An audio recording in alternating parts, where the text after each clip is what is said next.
Good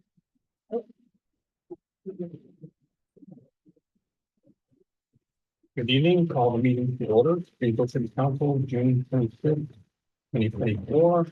Roll call please. Mayor White, Here. Mayor Pro Tem Rodriguez. Yes. Councilmember Martinez. Councilmember Ortiz. Councilmember Tipton. Present. Two council member absences. This agenda item allows city council to excuse the absence of the council members not present at the meeting. All council members are present and will be still. Public comments on this?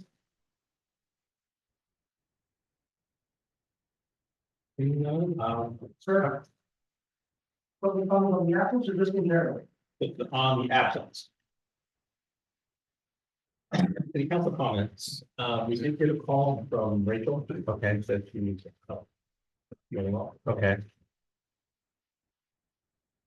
Did we hear from you? The one more week. No, we did not. So I move we excuse Rachel or Councilmember Ortiz. Second. They moved the second on favor, signify by saying aye. Aye.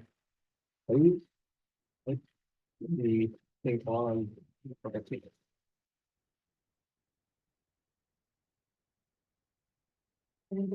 Yes. No notice, then maybe we don't. Okay, all right, very good. Call for invocation by Pastor Robert Muller. The mayor, council members, and everyone else, let's take a moment and pray. Heavenly Father, we give you praise and we give you thanks for this night. And we thank you for watching over us each and every day, God. And Lord, we pray for our neighbors, we pray for our city, we pray for our elected members, and we ask you, Lord, that you would lead and guide this council meeting tonight. We also pray, Lord, that you forgive us of our shortcomings, where we've fallen short in our words, deeds, and actions. And we pray, Lord, for your forgiveness, asking you also, Lord, that you would be with our attorney, be with our police department, and all of the other departments. And again, Lord, we thank you for this opportunity. We count it a high honor and a high privilege to be able to serve in this community. And may your will be done, and may you be honored and glorified, and may this city be known as a city who loves Jesus Christ as Lord and Savior.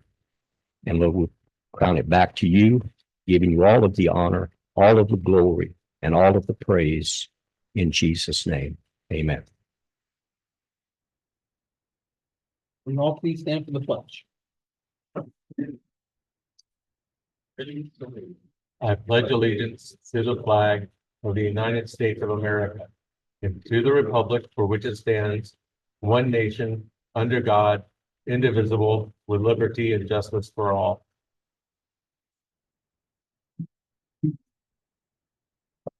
Agenda review. No changes, Mr. Mayor. Public comments in the audience regarding items not on the agenda. This portion of the agenda allows an individual the opportunity to address the council on any item not on the closed session, consent calendar, public hearings, and city council business. Under state regulations, no action can be taken on non-agenda items, including issues raised under this agenda item. Members of the public should be aware of this when addressing council regarding items not specifically referenced on this agenda. Do we have any public comments?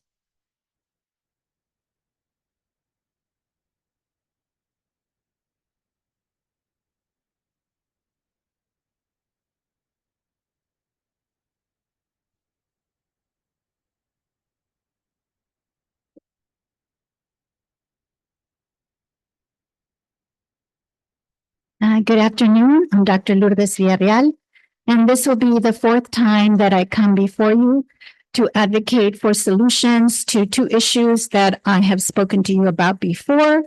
One, the creation of a city ordinance allowing for trash bin placement on the curbside in a safe manner on our street, and that violators who block trash bin spaces be fined.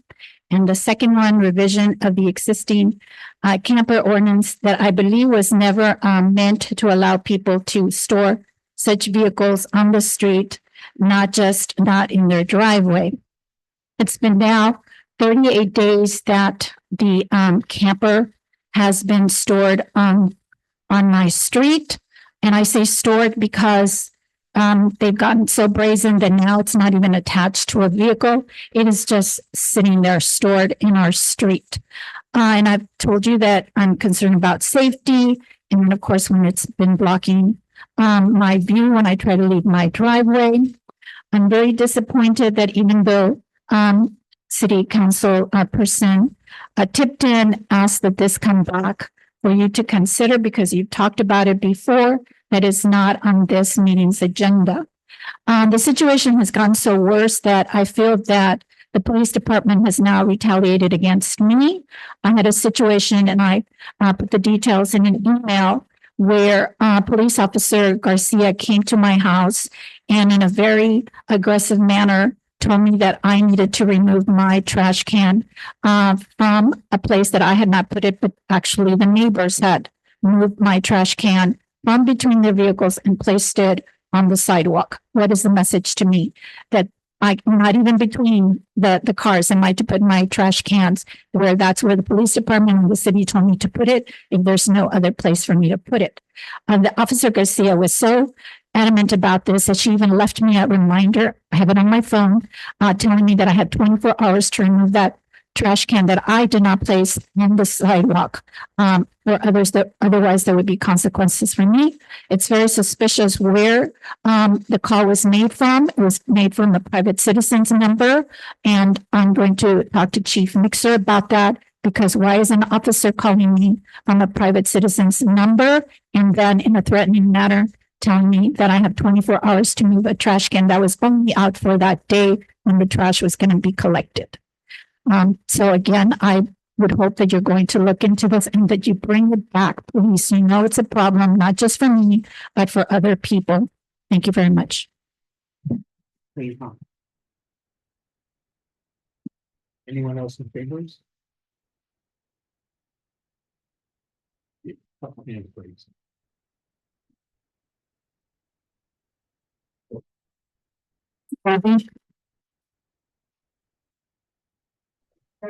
Yes, go ahead. Yes, Oh, good evening, I'm council member. Hello? can I hold on just a second? Yes. We have someone in the chambers that's going to make a comment first. My name is Maria Camarena. I live at 101 Moreno Street. And I've been dealing with this issue for 2 years and a half. What happened, I wanted to do an addition in my house and they give me so many regulations. The first time they told me no because there's no parking, there's a lot of cars. Then, but first at all, they told me yes. Then no, then yes, then no. And I would really appreciate it if you take care of this because my husband broke his shoulder a year ago. And I don't have one bedroom and one bathroom downstairs. So I would like to have that addition on the side of the house. And I know, according to your regulations, I do have space to do that. But like I said, this has been almost impossible. And I don't know if the other thing is that I already spend money because I pay to do the floor plans. And when they told me no, I had to deal with this Louis Machain to get my money back. Then I went to somebody else and we've been facing a lot of problems. So I would appreciate it if you take care of this. Please. Thank you. Thank you for your comment. Once again, anybody in chambers?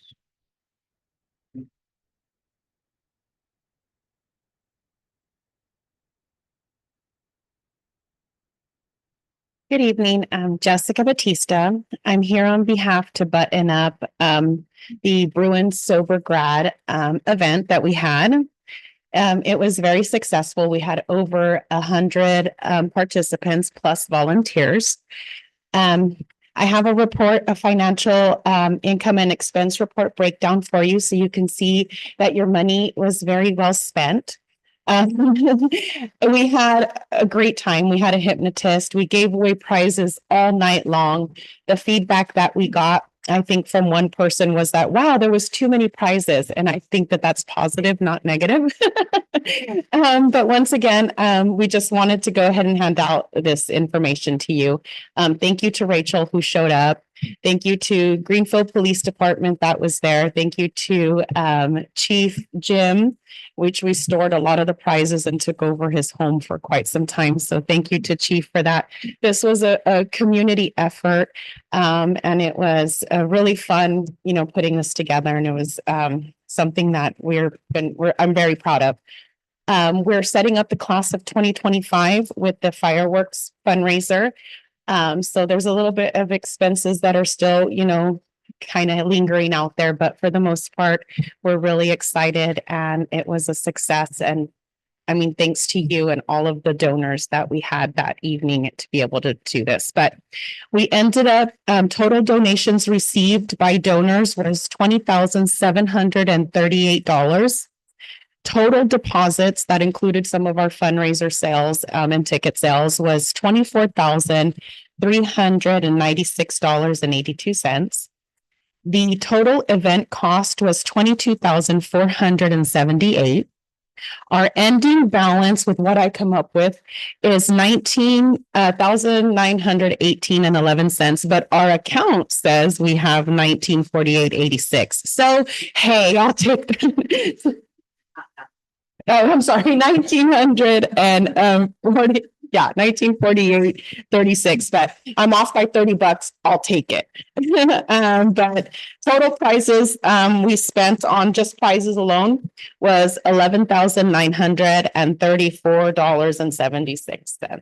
So it was very, very fun to see all the smiley faces. So once again, thank you to the Greenfield community and everyone that helped put this on, and I'll pass some of these out.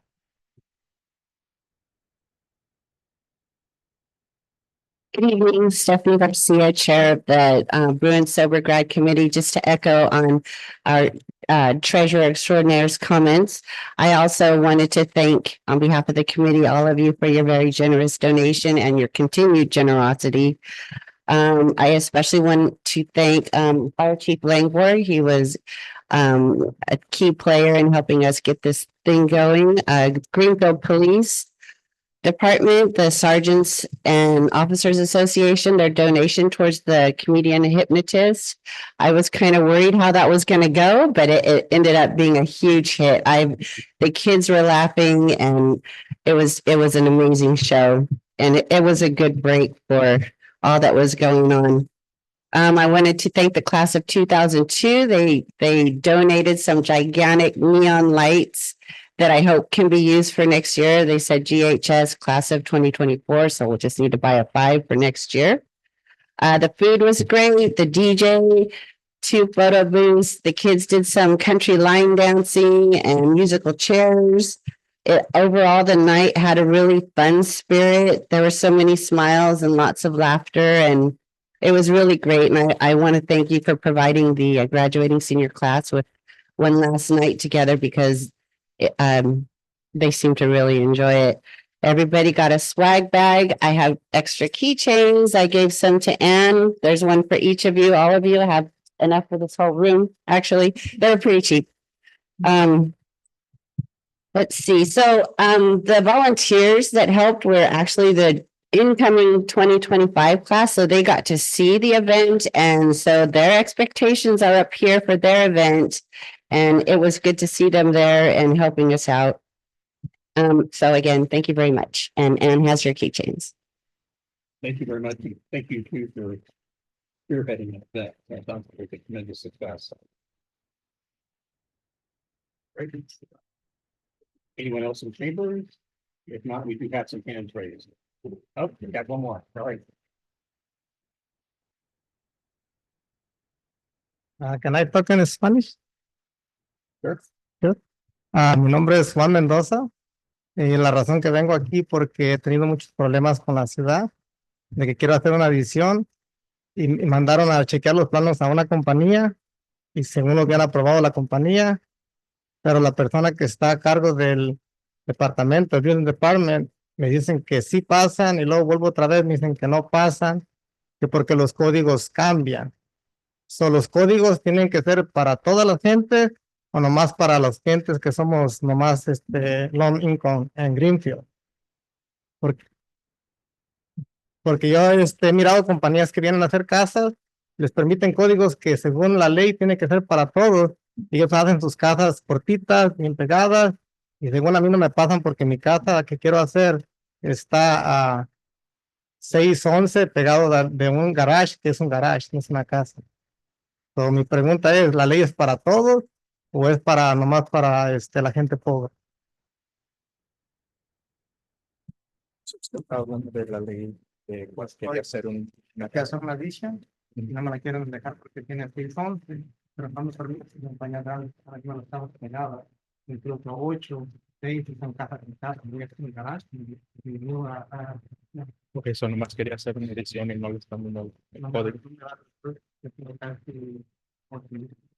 Okay, so member of the public wants to add an addition to his home and is not able to receive the proper code nor permits for said addition, and he's wondering why other construction companies are able to come in and receive those permits and he's not able to add an addition to his home.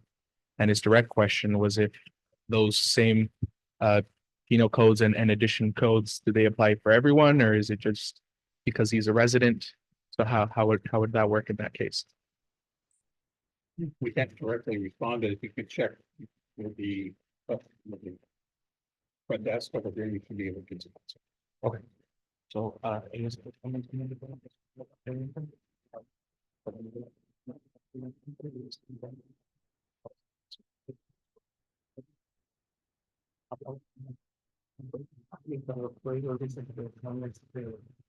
Códigos para cada cosa, para cada código, pero tengo aquí en mi casa, a mis compañías de códigos de todas las casas. Para que aplicarlo con residentes, no va a ser correcto. Okay. Sí, so su preocupación es que A la gente rica les da chance, a la gente que no tiene. okay, so he also like to point out that he believes it's not fair that these larger companies are able to come in and basically fast track their permits, being able to, you know, construct a lot of the new additions and new housing, and he's not able to properly get his. Thank you very much. Good afternoon. My name is Christopher Vega. I'm on behalf of ENL Building Designs. Just to add on to what the gentleman here was saying, is that he's been trying to get a permit for an ADU. And to our understanding, the regulations are set already. We know we have a precedent for that. We understand the zoning codes and everything that it's part of it.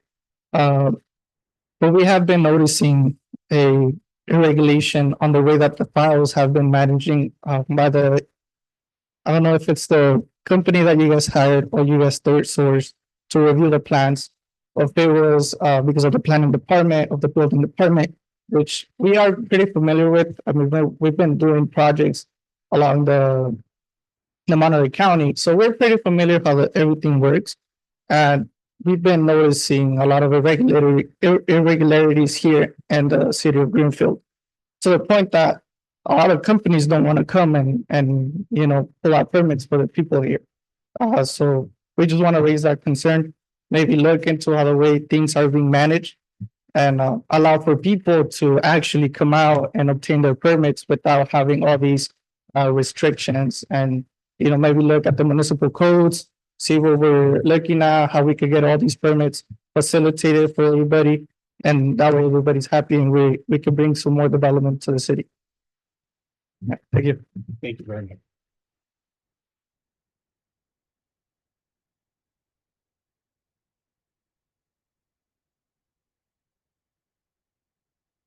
Good evening, Mayor, City Manager, City Attorney. My name is Luis with E&L Building Design Studio. We're a ADU provider. We came here to Greenfield about 2 years ago and, started providing our services.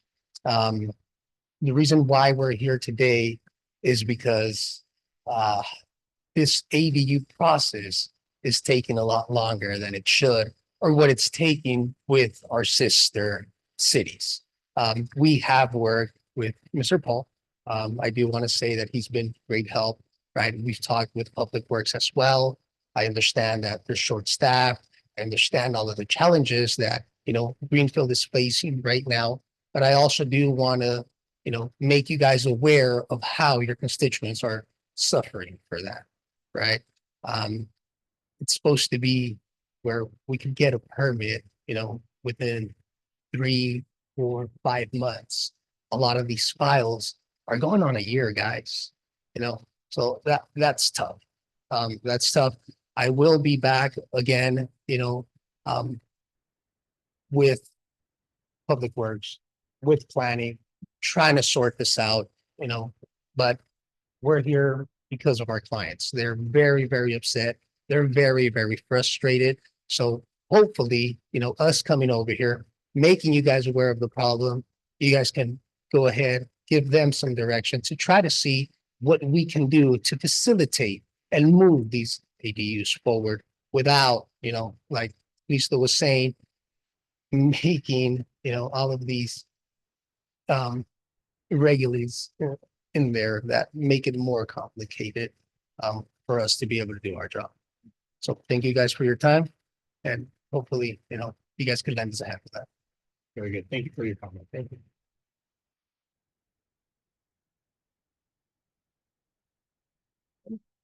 Let's go on. Abby?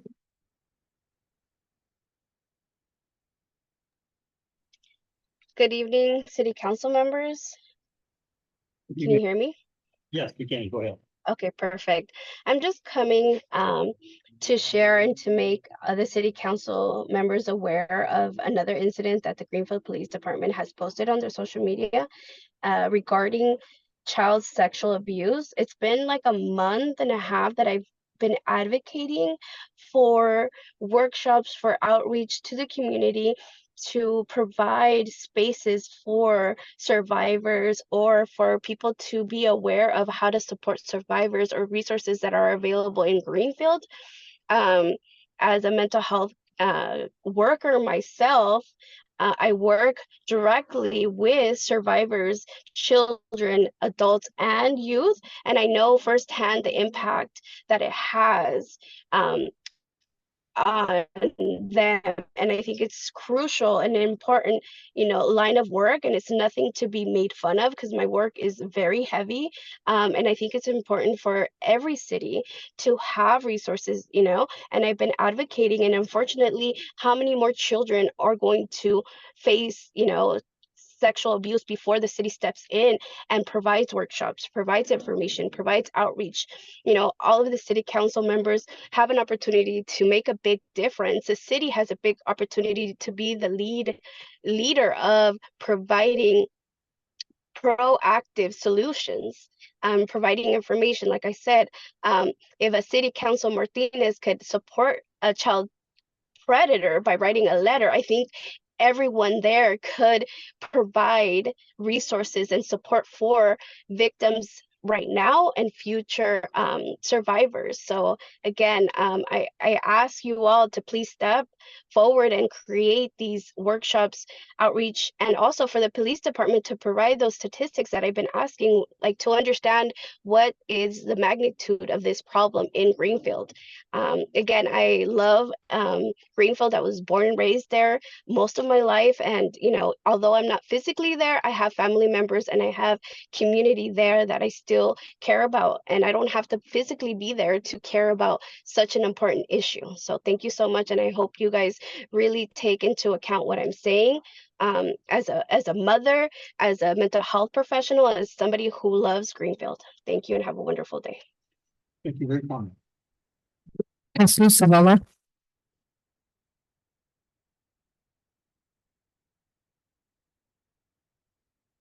Jesus, are you there? Hello. Yes, go ahead, Jesus. Hi, good evening, council members, mayor. I was just curious as to why there was no proclamation or acknowledgement made towards this year Pride Month.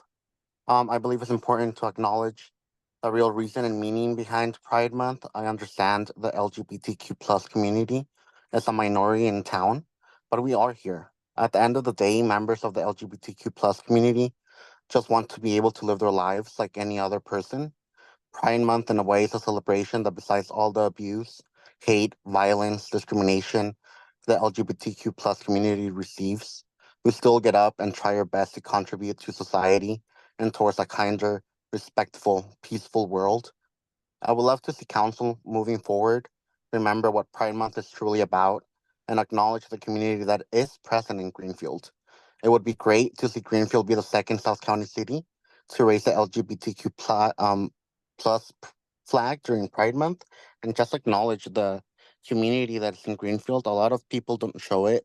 A lot of people are youth that are scared to come out.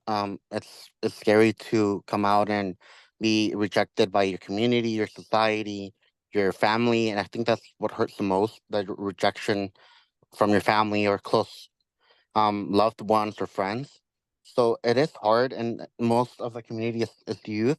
So I do understand. So I feel like having the city just put out, that no matter what religion, what orientation, race, whatever, you're accepted, you're welcomed, you're part of the community, you're part of Greenfield. To give them some reassurance and peace of mind that everything will be okay.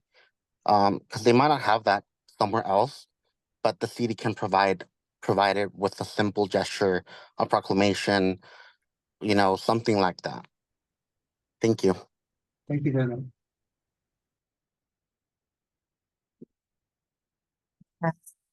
I'm fine.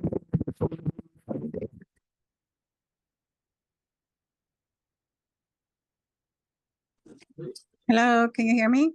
You can, go ahead. Okay. My name is Beatriz Diaz, 602 Madera Avenue. As I was listening to the comments, Dr. Villarreal has a good point regarding the garbage. I would just like to say to please pay attention to the public comments and follow through their concerns. I also want to talk about a pothole on Madera Avenue. I wish that, there was your district person, if you send an email, which it was Mr. Tipton with potholes and etc. I never received a response, and that would have been good so that, we can see that the council members are really taking, serious concerns on our residents. I've also reported to Mr. Wood a while back and regarding a water hydrant that was leaking. They fixed the leak, but they put tape around it. It's unuseful. I know these water hydrants are, pretty important, for the city. Jamie did get in contact with me by phone and said, Mrs. Diaz, you know how hard it is to get a water hydrant. I realize that, but I guess it wasn't too hard to get to for Greenfield, Pete Roach's camp. I know that they need it, don't get me wrong, but with this water hydrant has been not in the works for way over a year. And to end this, Gabby does not have no love for Greenfield. She's just being spiteful. Thank you. Thank you for your comment. That's fine, on.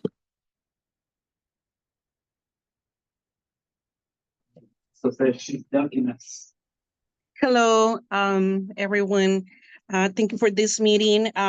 Just like the other members of the city, I want to bring awareness to what's going on with trying to do additions in your house or do ADUs. I submitted my application to the city last year on November 30th. The client check was paid, and up to this day, the city is going back and forth. And unfortunately, they haven't been able to approve my garage conversion to an ADU. they first tried to relabel it as a junior ADU. My address is 25 Elmwood Drive.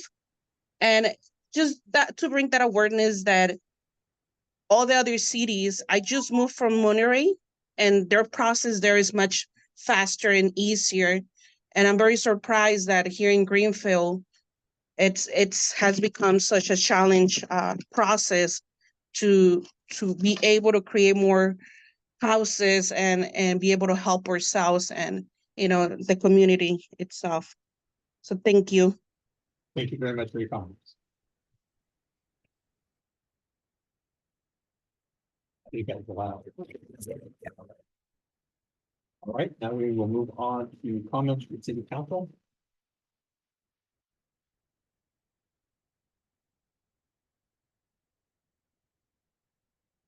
Okay, just a few tonight. First off, the highway signs, the welcome to Greenfield signs, we've been getting lots of comments, both positive and negative on that. I'm glad to see the post today where we actually got it cleaned up. I was actually gonna make a comment about that because I drove by it a little while ago and it's like, hey, I can see it. So I'm glad to see that it actually was cleaned up. Thanks to both our Public Works and to Caltrans for getting that taken care of. Like I said, there have been both positive and negative comments about it. A lot of them are, hey, we're glad the signs are up, but the locations are bad. So we've been doing a lot of education around why we chose the locations we did and the restrictions that we had on them. So hopefully people will understand, but we're still getting the comments. I'm going to harp again on speed limits and stop signs. They're not optional, folks, especially not stop signs, especially not in the residential neighborhoods. I was almost hit this afternoon by somebody who ran not just one, but two stop signs in a row. So please be careful, especially in the afternoons. We've got kids out, you've got people out walking. Please be careful. Please spay and neuter your pets. We work closely with SNP and on our neighborhood pet project to get that to happen.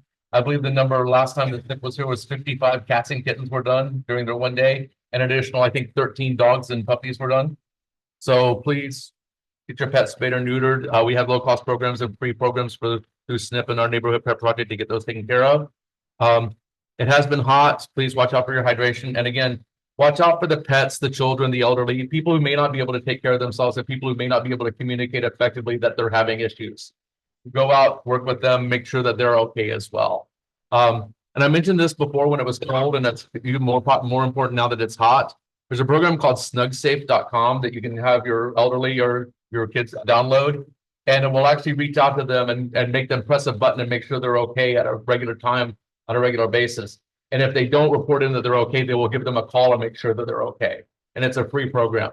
So if you have a loved one you're concerned about that you don't get to talk to all the time, please reach out and have them sign up for this. The CSOs, there is a CSO email address, cso@ci.greenfield.ca.us, that reaches our community services officers.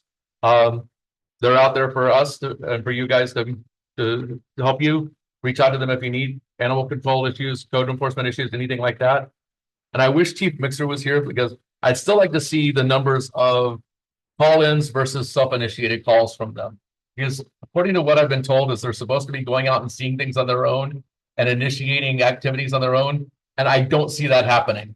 I see our code enforcement folks driving past things that they should be stopping to take a look at, and they don't. I witnessed one the other day drive past 3 or 4 houses that had cars parked on their lawn. Like, why didn't they stop and talk to them? So I definitely like to see a report from the chief about the self-initiated traffic stop, the self-initiated CSO stops versus the call-ins. For Chief Langford, I'd like to see a chart from you guys from year-over-year fire runs, because I know I want to showcase our all hazards department and showcase just all the different types of calls that we go to, because it's not just fire and medical, we run on everything. So if we could see a report on those numbers and the breakdown of calls and year-over-year changes, I'd appreciate that. And it's not something and I know every once in a while we see one as just to file it. I'd actually like to have the public see that in a presentation as well, so they know what kind of calls our amazing fire department runs on.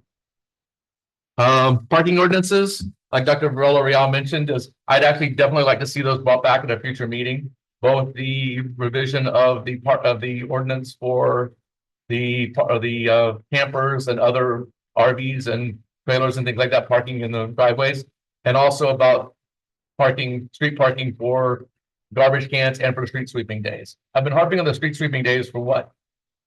Since I was on last term, so it's been a while. Definitely like to see that happen.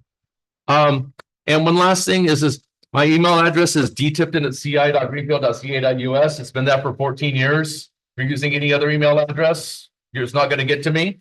And if you aren't sure what our email addresses are, they're all on the council webpage. So there's no reason why you should be using a wrong email address to get to us. And that's all I've got. Here for them. Thank you. Good evening. I want to start by just thanking LULAC for inviting me to their scholarship banquet. I apologize I was unable to attend. I was not well and I also missed a meeting here. But I appreciate the invitation and I want to congratulate the 2 recipients of those scholarships. I want to remind everybody that Supervisor Chris Lopez is going to be having a listening session for Greenfield on July 17th at 5:30 at the Greenfield Library. That's a great opportunity to show up and voice your concerns and have a voice and just talk to somebody that is really invested in seeing our city do well. So I attended last year. I plan to attend this year as well. In terms of Dr. Villarreal's concerns and the other concerns that have come up tonight, I'll start with those with the ordinances. As Councilmember Tipton said, I would like to see that be something that we discuss. We've discussed it one-on-one. I've discussed it one-on-one with in my meetings with City Manager Wood, but I would like to see that discussed as a council so we can find a solution to those issues.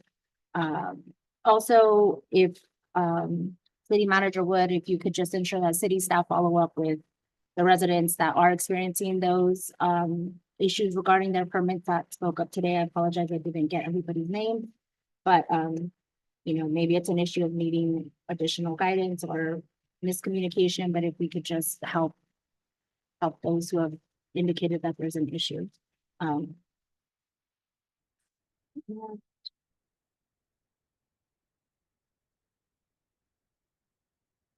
The comment about Pride Month and the council not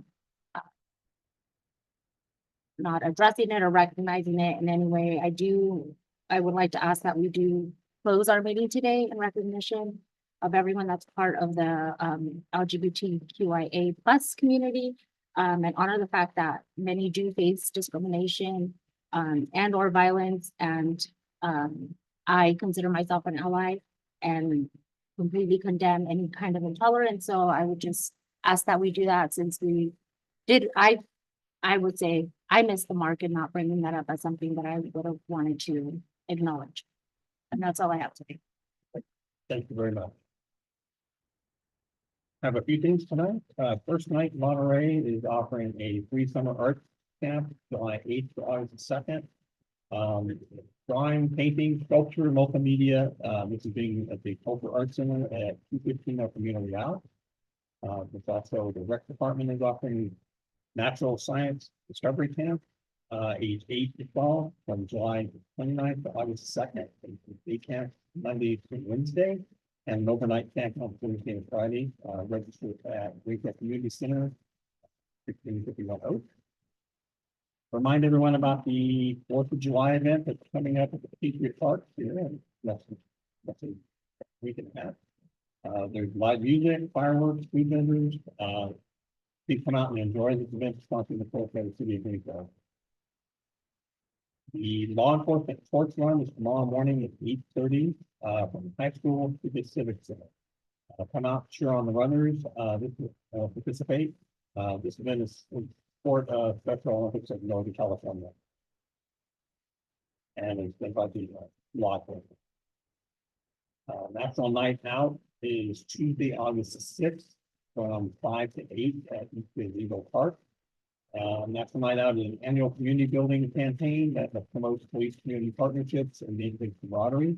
It aims to create safer, more caring neighborhoods by enhancing relationships between neighbors and law enforcement. I've attended in past years, lots of information, food, fun, and prizes, so please attend August 6th. And finally, I just want to thank Paul and Public Works for listening to my suggestion about cleaning the area around the Welcome to Greenfield sign. It looks much better and much more visible. Appreciate everybody getting on that and getting that taken care of. And finally, I would like to request an agenda item about sidewalk repairs. I mentioned this previously. There's a lot of confusion on who is responsible, and I think it would be great to clarify a lot of that. Public view. That's all I have. Thank you. We'll now move on to the consent calendar. All matters listed on the consent calendar are considered routine and may be approved by one action of the city council unless the request for removal from the section or explanation to be prior to the time council votes on the motion to adopt. I will open public comments on the consent calendar.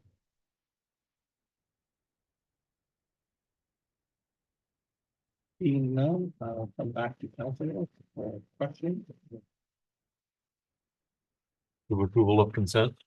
Second. Move the second, all in favor, signify by saying aye. Aye. Opposed? Motion passes. Thank you. Mayor's presentation, proclamations, communications, and resolutions. We have a proclamation of the city council, City of Greenfield, West United Greenfield High School athletes and track and field, softball and baseball. So the citizens and members, I'm Francisco Espinosa, the recreation manager for the city. We always like to invite our local high school athletes to get recognized when they have accomplishments in their certain practice. I know today we have some of our athletes from track and field and our coaching staff, so we'd like to invite them up here so that we can read the proclamation and we can honor our athletes. If there's anybody here from softball and baseball, we'd like to go up here as well. With that being said, we can move forward with the proclamation, and I'd like to call our coaching staff and players that are present to come up here.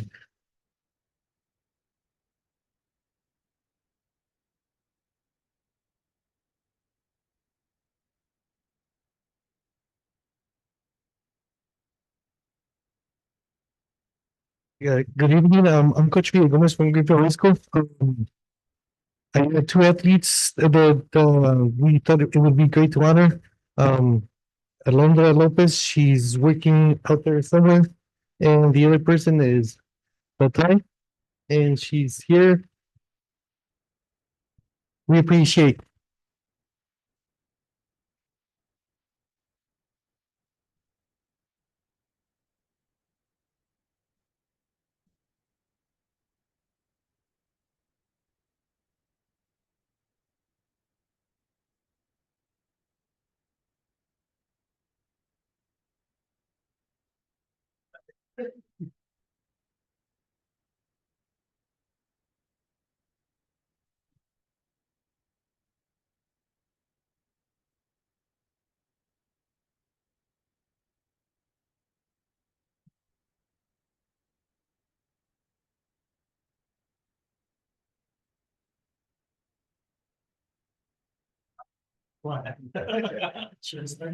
Really should start on the bottom. All right.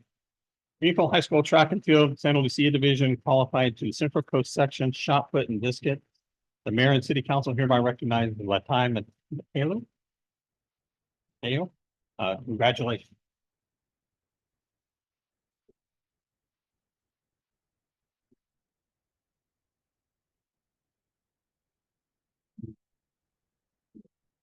I think I want to go ahead and read the names off. We have several here that are not present, but we have Tony Pantoja, Greenfield High School Varsity Baseball Mission Division, second team All League.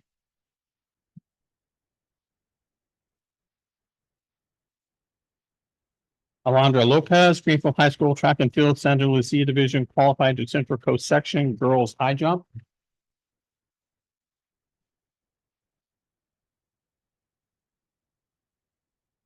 Manny Gutierrez, Greenfield High School Baseball Mission Division Pitcher of the Year, first team All League.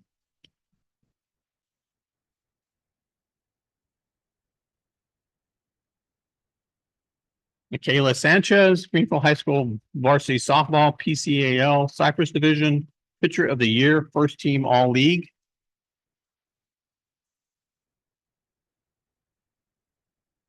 Finally, Damian Martinez, Greenfield High School Varsity Baseball Mission Division, Richard Chamberlain, All Sportsmanship Team. Congratulations to all the athletes.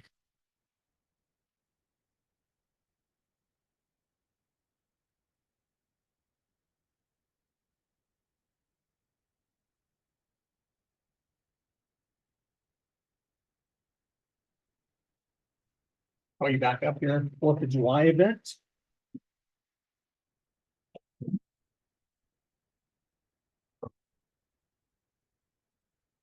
Good evening, city council members. So I'm just here to give a overview of our event here. Wait, what's going on? Okay, there it is. So there's the presentation. Righty. Okay, so we'd like to invite you mayor, city council members to join us and the community members that are here present and online. We will be having our 4th of July event at the 4th of July, Thursday, 4th of July at Patriot Park from 3 p.m. to 9 p.m. And so I'm going to go over some of the things that we can expect for this year. So our program schedule, we'll begin the program at 3 p.m. for our Independence Day event, and we're going to have food vendors, DJ, and DJ entertainment. We're going to have live music performances this year. We didn't do that last year, and we're going to have some resource tables from some of our local agencies there. At 3:30 p.m., we'd like to have our opening ceremony. Welcome from mayor and city council members. We're going to have a welcome from Supervisor Chris Lopez, and we're going to be honoring our veterans. And we're also looking to have the high school flag bearer present at the event as well. 4:15 p.m. we're going to begin our live performances. We'll start off with some of our local dance groups that we have from the rec department, which includes ballet and folklorico. And we have a couple of bands performing throughout the night and our DJ. And at 9 p.m. is when we can expect to begin the fireworks show, and our event will end with a fireworks show. So we have some pictures from last year from our live performances. As you can see, we had a pretty good crowd. We didn't have music, but we had our local dance groups and everybody was having a good time. It was a very warm day on 4th of July. As you can imagine, that we're right in the middle of the summer. So we serve people who are going out there with a sun hat if you have one, so you can enjoy the show. The fireworks show, here's some pictures that I was able to take. It was really busy, so I wasn't able to kind of capture everything like I wanted to. I'm sure some community members probably had some better photos than I had, but our fireworks show, it was really one of the best in the county. I'd say, the fireworks show, it's where we get the most compliments from our community members because it's always really awesome. So I encourage everyone to come out there to get pictures. It's going to be a really good event, and it's going to be a good fireworks show like every year. Event support and partners, we're working with Luis Garcia specifically with this event. The Greenfield Fire Department, Greenfield Police Department, Greenfield Public Works Department, and the Community Outreach Department are some of our key players. This is a group effort from the city and our different staff. Of course, the Recreation Department, we coordinate this event with our other departments. And this year, our event sponsor, ANG Company, thank you for helping us get the sponsorship for our events from the mixer. Thank you. And I'd be happy to answer any questions or comments that you have regarding this event. Thank you. Thank you, council. I don't have any questions. I just want to say it is great, a great show you guys put on out there. And last year, even though there wasn't live music, the snacks were great. And I had family that came in from a lot of different cities and some friends even from Bakersfield, and we all took our chairs out there, and it was a great time. So I just want to thank you and all of your staff for putting out. All right, thank you. Echo that. Every year it just gets better. Yeah. Thank you very much for all your hard work. All right. Together. Thank you. We'll tell everyone there. Public hearings, adopt a resolution of the city council, the city of Greenfield approving the definitive map. What's that? Yes. Agree. I'm sorry. Yes, I agree. Almost did you out of there, Paul? All right.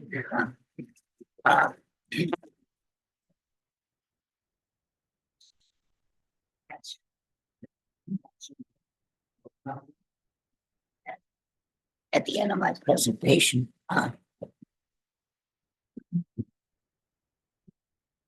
good evening, Mayor, members of the City Council. I'll try and be brief this evening with the Yanks update. We're here in response to a request by a council member to update the council regarding the Yanks Air Museum project. Before continuing, I'd like to say,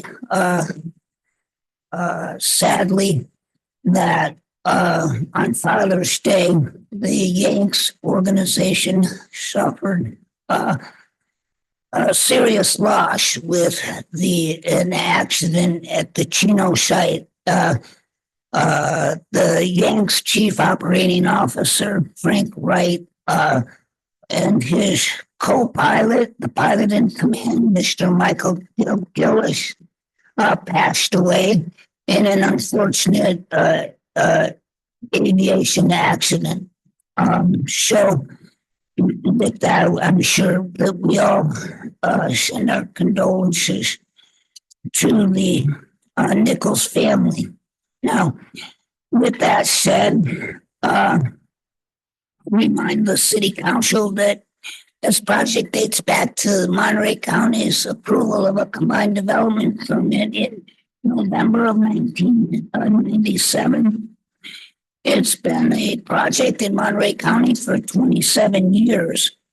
I'll remind the council that in 2013, the acreage was annexed in its entirety to the city of Greenfield.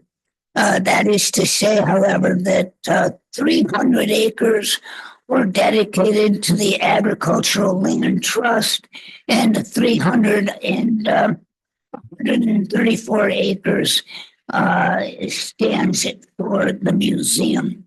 Now, we're in obviously 2024, quite a distance from the beginning of this project, and there's two important documents that are of real interest to the city and really the developer, but primarily the city, and that is number one, a development agreement that the city council purposefully enacted and properly enacted an ordinance back in 2018, and also the phasing plan, which describes build out of the project.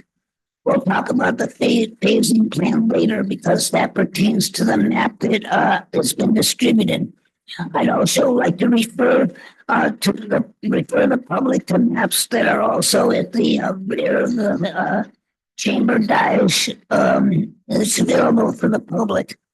The material on that map of interest is the map itself. That's quite dated, but the map itself captures all of the elements in the 6-phase development. The development itself is broken down into 6 phases. But before I discuss the phasing plan, a few comments regarding the development agreement. The development agreement really codifies an agreement that was first negotiated in 2001 between the parties, which at that time were the county, the city, and Mr. Charles Nichols, the property owner. The 2018 development agreement is the agreement that we're working on, and it's the controlling agreement. It's the controlling agreement. It's the contract and the agreement that the parties, the city and Nichols have agreed to abide by. The terms in that agreement requires the city to notify the property owner 60 days in advance of an annual review of this very contract on an annual basis. Since it expires in November, it was approved in November, and in 10 years, 2028, it will expire. So the annual review, we wanted to have around the anniversary date, around November, minus 60 days. So the department plans to issue its notice of its intent to have its annual review of the contract in August, for either in October or November hearing date, depending on what the agendas look like for the city council. And it is at that time the staff will review in great detail the development agreement, which is the only controlling instrument, which is the primary controlling agreement that governs build out of this project. When the agreement expires in 2028, the city will have the option to renew it in another 10-year term. Although the terms may not be discretionary, we may be required to renew it for an additional 10-year term should the property owner make that request. In substance, the development agreement primarily secures the pre-zoning for the parcel. In essence, its fundamental terms merely secure what has been agreed upon in the combined development permit, both issued by the county and the involvement of the city, given that the entire 134 acres has been fully annexed to the city of Greenfield. What that means is the acreage belongs to the city of Greenfield. It is in our jurisdiction, and it shares no interface with Monterey County. Okay, so the second instrument I wanted to briefly discuss is the phasing plan. As everybody is well aware, the Yanks complex acreage is located at the Thorn Road interchange easterly of Highway 101. And what you see essentially is where we are in the plan. In the phasing plan, it's a 6-phase phasing plan. The entire 6 phases, according to the Nichols organization, was to be completed in 2022. And this is why I thought the map might be useful to you, because at present, the only component that is completed is phase 1, which is the RV park and various several roads and curbs and gutter.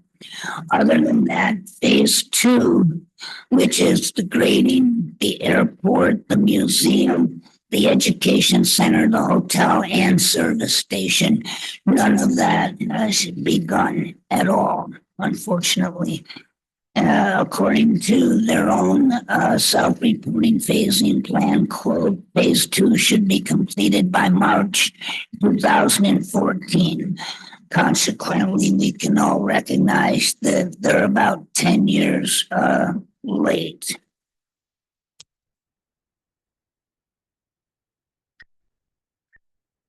As said, the RV park is producing anywhere between $20,000 and $25,000 a year in transient occupancy taxes, which can't go unnoticed. It's a busy RV park and seems to do well. Also, that said, it really concludes my remarks, except to draw your attention to the map that I provided for you, going from east, south to north on the map. It starts with the RV park, and westerly of that, you have some retail facilities and a fueling station. Number 3 represents the hotel. just west or just north of the RV park. Following from number 3, you have the large 250,000 square foot museum facility that, of course, connects to the airport and the runway and the taxiway. Northerly of those facilities, you'll find the hangar, the amphitheater, and the winery, and the winery. And so the plan, the map in front of you captures the entirety of the project. And so it's obviously quite understandable why both staff and the community were exceedingly excited to welcome Yanks to the city of Greenfield. It's also salient to mention that the U.S. Department of Commerce Small Business Administration awarded the city and the county as joint grantees a $2.2 million utilities grant to extend water and sewer infrastructure beneath the highway and in some portions of the northern part of the city on El Camino Real. That concludes my remarks, and I will try to answer questions with one caveat. Keep in mind that the contract, the development agreement itself, will go into significant detail once we provide notice to the property owner that is going to take place. They are entitled to 60 days notice of that. And so I hope to try and avoid in any in-depth detail performance issues. It's pretty obvious that there's some underperforming going on as far as the totality of the agreement. I mean, the project. Thank you very much. Any questions from council? I do have one quick question. If you're looking at the map, you've got, and thank you for the map, it's very helpful. There's one building on here, number 9, doesn't seem to have anything associated with it. Can you tell us what number 9 actually is? The red amphitheater. No, number 13 is the amphitheater already over here on the far end. Number 9 down here next to number 7. That is a fueling station. Okay, thank you. Oh, so there will be actually 2 fueling stations in that? Correct. Okay, thank you.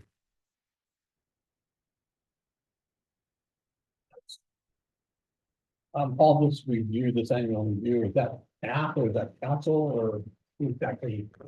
It is the review is for your benefit, the city council, so it'll be in a public meeting, public venue. Staff will do an analysis, and our presumption is that the notice is so that they will be here if they so choose to be here and discuss it. We want them to be here, certainly. Very good. Thank you very much, Paul. You're welcome. I may want to revise that answer about that fueling station. It may be a retail facility because they should only have one fueling station, Councilman. Okay, thank you. I'm sorry.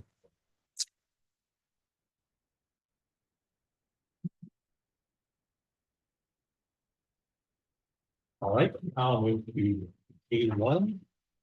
Resolution of the city council, the Greenfield approving the plan of track map for Rutherford County Market Phase subdivision. Dr. Porteous. Thank you, Mr. Mayor. Put it back on green. Thank you. I'm gonna put up a screen here so the public can enjoy what we're talking about. I know the city council's quite familiar with the property we're going to talk about, but for the benefit of everybody, my name is Brent Slama, planning consultant for the city of Greenfield. I'm glad to be with you tonight as we discuss this request by the Robichaudi family for a tentative parcel map. This is over at the Walnut Avenue specific plan area. Map of kind of what it looks like now. The travel plaza is under construction. It's getting close. There's another couple buildings on the outer portion of it, but this is the Walnut Avenue specific plan. It's the 60-acre commercial property that's been zoned from the city for highway commercial off of Walnut Avenue on the east side of 101. The Robichaudi family owns 25 acres. Basically, the corner of Third and Apple where the park is used to be part of the property. It was sold to the city for the park. All the remainder of that, well, then there's the drainage ditch, but the remainder of that parcel, the frontage of Apple Avenue and the frontage on Third Street up to Walnut Avenue, minus the 1 acre that was sold for the Travel Plaza, is still under the ownership of the Robichaudi family. This is the map that you're looking at today. Their request is to subdivide it into 10 commercial parcels. One of the things is, as you may know, there have been signs up there for a long time out there on Walnut Avenue. They've wanted to try to sell it as a package deal, one parcel, to a master developer that would buy the whole acreage.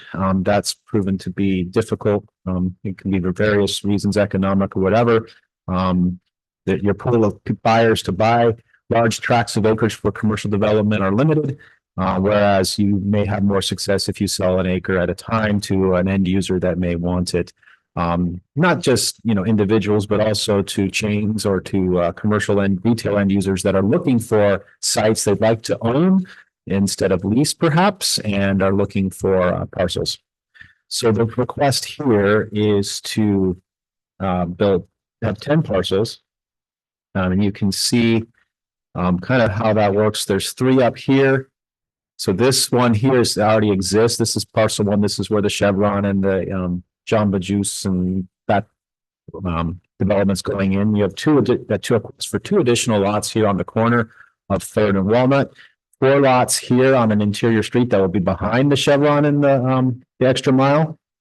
And then you have 4 lots here on the interior. This is to the south. So they do not own the property where the Starbucks and the Arco is located right now, the Carl's Jr. So this is south of that. And then a remainder parcel, about 10 acres, that is requested to hold on to for residential purposes. And I'll talk about that here for a second. And then you have the stormwater that serves the whole entire development on Third Street. And then you have the city park at the corner. And then you have a new street that would punch through from El Paseo down to Apple. The application itself, so there are 3 parcels out there now. The request you would merge them, re-subdivide, or 4 parcels, but I beg your pardon, on 25 acres, and re-subdivide them into 10 lots and the remainder residential parcel. Kind of went through the purpose of why the property owners have requested to do that. All this property is located within the Walnut Avenue specific plan. The city council adopted the Walnut Avenue specific plan. It's been nearly 10 years now. The EIR was certified at that time. And of course, the goal is to develop commercial up to 445,000 square feet of that. There was provision for 220 residential units, recreational open space, and then infrastructure to support it. It includes all the development standards, design guidelines, the circulation plan, and the specific plan is flexible. For example, in terms of the location of uses and conditions. One time, the council moved residential from the Apple Avenue area up to the north off of Walnut Avenue, and the specific plan allows for moving pieces around as desired and as the council sees fit. But the maximum capacity in terms of the EIR was 220 residential units plus 445,000 square feet of commercial. Now, when we say 445,000 square feet of commercial, we are well under that right now.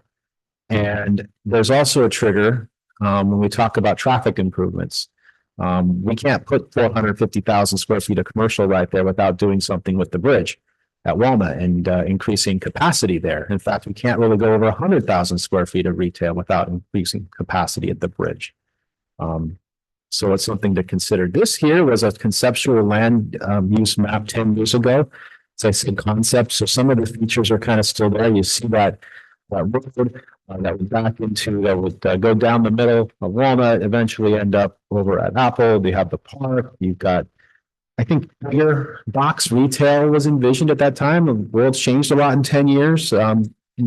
These companies that build these large format retail just aren't doing that anymore. That's just not the way it is. It's more likely that you're gonna go for smaller more hometown retail, or get your stuff from a very large Amazon distribution warehouse somewhere and it gets sent to your house. That's just the way things are going. And so we have to be able to evolve with it as well. As much as I know people would love to have large format retail, that's just not the way that these companies are choosing to do business right now. That doesn't mean that there aren't strategic opportunities, but just aren't starts for, for Walmarts and things like that. That's just not the business model. So development standards for the Walnut Avenue specific plan is, the intent is for highway commercial uses. There's a bunch of language in that. You can read through it if you like. I can go through any of the details if you like. It talks about, what buildings are allowed, how it works. Dividing the properties into smaller pieces does not necessarily prohibit someone down the road from wanting to build a bigger building. They could, of course, buy 2 or 3 lots from the property owner and then put them back together. That's certainly possible. Whatever development comes forward. So there's no development proposed at this time. I know you would love it if I came and you're getting approval for a bunch of things right now. That's not the purpose of this approval tonight or consideration of this matter tonight. Anything that comes forward will still have to meet all the requirements for these various things: landscaping, signs, lighting, parking, etc. And so since the uses will be determined at a future time, they have to be consistent with the Walnut Avenue specific plan land use table, and design review is required for all commercial projects. So any project, any business, any retail building, or request for residential capacity will go at minimum to the Planning Commission for consideration. The reason that this project is in front of you is because it's a tentative track map of over 10 lots. So the city council has to take a recommendation from the Planning Commission, and the city council takes action on this map. One of the things that we were most concerned about in terms of splitting up all the parcels, when you have a master developer, it makes it a lot easier to make sure that everything gets done in terms of grading, parking lots, pipes, everything to multiple end users. It's efficient and it works nicely. For example, we have a stormwater facility on 3rd Street. The goal is to get everything from the development to go there. And how do you make sure that happens when you have potentially 10 different owners? And so we've been working directly with Public Works and the city engineer on making sure that there are specific requirements tied to each specific lot. And so there's an order in terms of the phasing of pipes, the phasing of the road, the phasing of all public improvements that go out there. It's in conditions of approval matrix table that you have. And really it's to ensure that we always have road and utility access. And by doing it in phases, it really allows for us to have the most flexibility to attract development. That's quite frankly what we're trying to do here. No parcel would receive a certificate of occupancy without completion of the required infrastructure for that necessary parcel. So if you look in the conditions of approval, you have specific requirements that are tied to a specific parcel, each of the 10. We can go in detail of any of those if you like. As I mentioned, so the request today is to approve the tentative track map, which would split the parcel, split the property and allow for that smaller development, those 1 to 2 acre parcels. We think that there will be additional movement on those. The property owner hasn't, as I mentioned, hasn't had a lot of luck trying to sell it all at once. And so we have a public hearing scheduled today. But the staff recommendation is that you approve resolution 2024-82. Of course, if you have a need for additional information or have any issues with that, we can discuss those, but I'm here to answer questions, as is Paul. If you have any other questions about some of the things going on the property, I see we have, I think, the surveyor for the applicant on Zoom today, if there's any questions for them. If they don't have anything else, that concludes the staff report. Thank you very much. I'm going to go ahead and open the public hearing. Anybody have any comments on this item?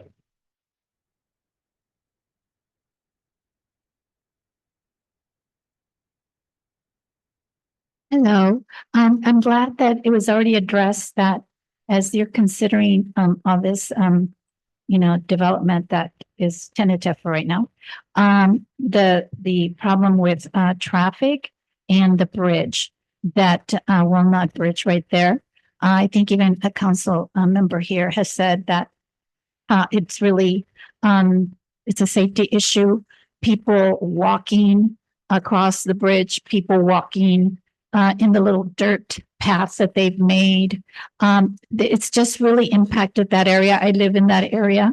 And so to know that, oh my goodness, okay, more development in that area, whatever it might be, commercial, et cetera. I'm really concerned about the traffic and the safety and, all the things that aren't in place right now with sidewalks or anything, or how are we going to get people from one side to the other with the bridge, and then the dirt little pathways that they've made, or people crossing over. I think that's been mentioned too, and I've seen it, vehicles crossing over from one side of Walnut to the other side to get to Carl's Jr. or wherever they're going.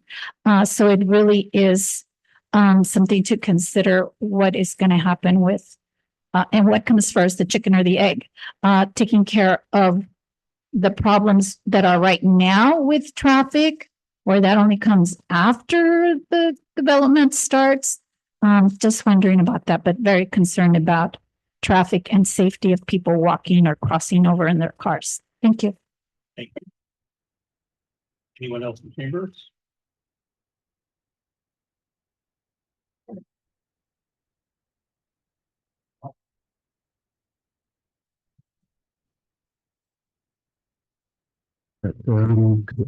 City Council. I just got off the boat from Los Angeles, so I'm here tonight for this support the approval of the proposed 2D track map. It's awesome to see this happening. That is a smart move to towards the trends of the retail commercial, what's happening out there in the cities in California. So I just support the approval of the proposed 2D track map at the where we have any specific plan. Very common.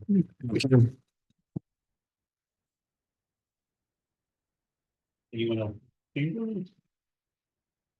Anyone online? Right, I will go ahead and close the public hearing. Are you helpful for comments?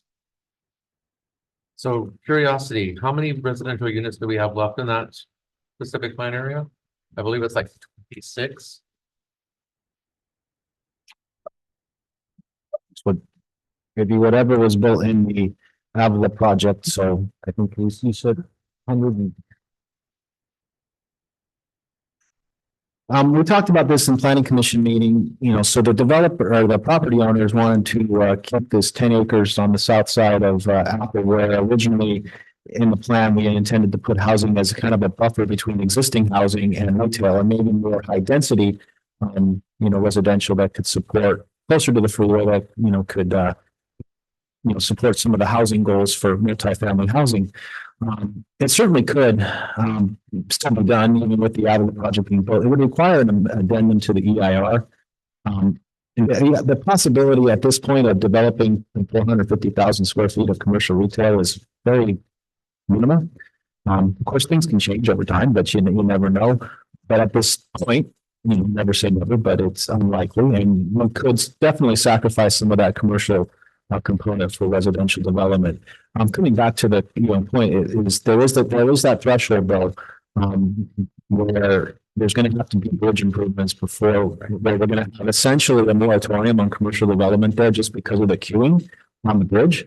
Not to mention some of the pedestrian issues that were created before any of this development, just by the infrastructure that was put there many years ago. The city's had plans for many years to do something with that bridge, but every year the cost to do it increases substantially. And so, before we were looking at, of course, this goes back to the development agency days, we're looking at building that bridge, and the costs have just kept skyrocketing, and at some point you're going to need the pedestrian improvements, a turn lane pocket dedicated for that, and some type of signalization to work there. So, and that actually leads really closely to my next question is do we have any idea from Caltrans how long it would take to make the improvements to the bridge? Well, and actually, it's not even improvements to the bridge, it's actually an additional bridge. So the city did a lot of this work, a number of years ago in preparation for the Walnut Avenue specifically in terms of the Caltrans stuff, but a lot of it is quite dated now. I'll defer to Public Works on what exactly the timing, but the biggest thing with Caltrans is there has to be a funding source. And otherwise, they're not going to start doing anything. Right. And in the past, we've talked about TAMC regional traffic fees as a funding source. The city has pledged at one time, as I mentioned, back in the days, we had redevelopment funds. We can use whatever impact fees we have in traffic, but that is so short compared to what you need to do a bridge. You're going to have to get funding from somewhere else. I'm just speaking frankly, you're going to need grant money from TAMC and TAMC hasn't shown a willingness to fund South County infrastructure to the extent that they have in the northern section of the city, because they have very limited funds too. Or the county, I meant to say, they have very limited funds too, and they have lots of projects. And quite frankly, the projects in the north carry a lot more traffic than the projects in the south. Absolutely. And just to add to that, so don't forget, we do have a grant to do an initial study for all the overpasses Right. and a pedestrian bridge at Apple. Right. So that's the first step. Absolutely. And that's why I was going with this is what I don't want to see is I don't want to see us start doing this and get halfway into this project and all of a sudden go, oh, sorry, we're on a moratorium now because we have to wait for 30 years to get Caltrans to build a bridge. Because I don't want to see us get caught up in that. And my last question real quick is one of the things you did mention is an Amazon warehouse. It's my understanding that would be industrial and not commercial, or am I wrong? Yeah, something like that. What I'm saying is one of those warehouses in some other city is that can serve. I don't know what the equal value of that compared to how many large format big box stores, but you see these facilities that the one that you drive by Hollister and you think of the one they've talked about, one in Salinas, that covers a lot of retail. Oh, a lot. absolutely, it does. Way more than a Super Walmart or a Target would. So maybe we should be talking about Amazon. Okay, that's all I've got. Great. My only question is, have we done our due diligence requirement as far as the infrastructure? That is one of my concerns. Make sure that we cover access, drainage. So as I mentioned, we were working with Doug Pike, city engineer, in terms of the requirements of the developer. Now, each individual parcel will have its own plans, and once they have a developer identified, there will be infrastructure plans that go with the projects. So while right here you see the backbone infrastructure of what goes in, and it shows the storm drain pipes, the sewer mains, etc. You will have more detailed drawings when you get to construction phase, or even to a specific planning phase of each individual parcel. So those will be reviewed again. There's conditions of approval that require it. As I said, all these parcels will come back to the planning commission at some point, so they will all undergo further review and more detailed level, parcel level details for infrastructure. They are where then, if somebody comes in and wants to develop on the inside parcel, then, there's going to be some roads for access. That's right. All part of the And we've met with with the family and talked about that. So for example, if someone wants to build one of these, like you mentioned, Mr. Mayor, one of the interior lots here, obviously you're going to need the road infrastructure, the pipe infrastructure to cover more than just that lot. And that can be done through easements or other instruments, but it will require some additional infrastructure. In terms of kind of, what they're thinking, they've kind of numbered it in a certain way where lot one is right here close to the freeway because they've got some legitimate interest here. And then these lots here, and then this interior lots here, and then these corner lots, and then these lots. But it doesn't say that they have to develop. There's no requirement they have to develop in that fashion. I mean, if someone really wants this corner, that could go first, as long as all the infrastructure that's in that area is put in place. Thank you very much. I'll bring it back to council. Motion to adopt, by a second. I'll second. Second, all in favor, signify by saying aye. Aye. Opposed? Motion passes. City council business. A resolution of the city council, city of Greenfield overruling objection to the proposed removal of weeds, rubbish, and refuse, and ordering fire chief to abate nuisances by causing the removal of such weeds, rubbish, and refuse. Staff report, please. I don't think so. I don't know. There you go. Perfect. Council, Mayor. Before you tonight is resolution number 2024-83. And what you'll be considering is if you will essentially be ordering the fire chief to enter certain properties for the purpose of weed abatement and hazard abatement. So as you know, the last council meeting, we came before you and you approved a recommendation to declare certain properties a public nuisance, which is the first portion of the weed abatement process. So by doing that, we advised 5 property owners at the time that with both a certified letter and posting on their property where we could. Some places where it's just a field, there's no place to post a sign on there. But we do send via certified mail notification that coming up within a designated time period that the council will be considering if they do not abate the hazards on their property, which typically dried vegetation or other types of rubbish that can be combustible, that you'll be ordering the fire department to enter the property and abate that hazard. So with that, I want to take a little sidetrack and I want to apologize to you.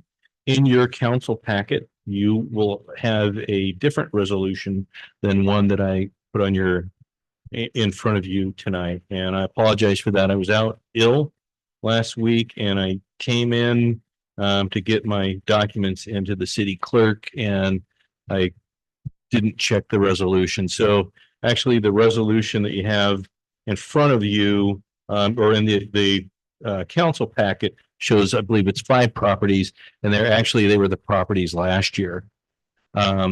So you have a corrected one. You'll see that there's 4 properties. We did get one to correct itself since the last time that we were in front of you. But the other thing I think that is worth noting is if you look at this, the corrected resolution, and you look at the one in your packet, you can see that there's 1 or 2 APNs that are the same. So it's kind of a recurring theme.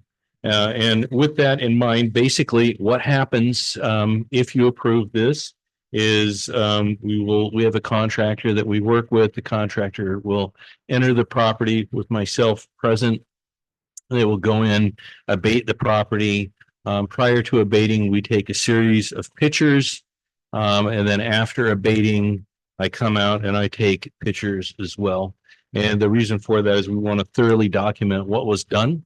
And we include that information in an invoice that is sent to the property owner afterwards. And what has happened in the past is that a certain percentage of property owners will not pay the invoice. And then coming before you here, I believe in August or in July, you're going to be seeing some of the, you're going to see a resolution in front of you for the city to work with the county assessor to put a lien on those properties so that we can recover the funds that were spent. And I'm, as a citizen and as the fire chief, I don't think we should subsidize people not maintaining their property. With that said, that is what we'll do if you approve this. And the last 2 things that I'll say. First, again, a reminder, we actually postponed our schedule by 2 weeks this year or 1 council meeting because we wanted to because of the late rain, we wanted to ensure we gave everybody a chance. And then the final thing is that we work with the property owners all the way up to the moment that we go on to that property. And at any time, if they can take care of it themselves, would prefer to do it that way. With that, I'll open it up to any questions that you have. I'll go ahead and open up for public comments on L1.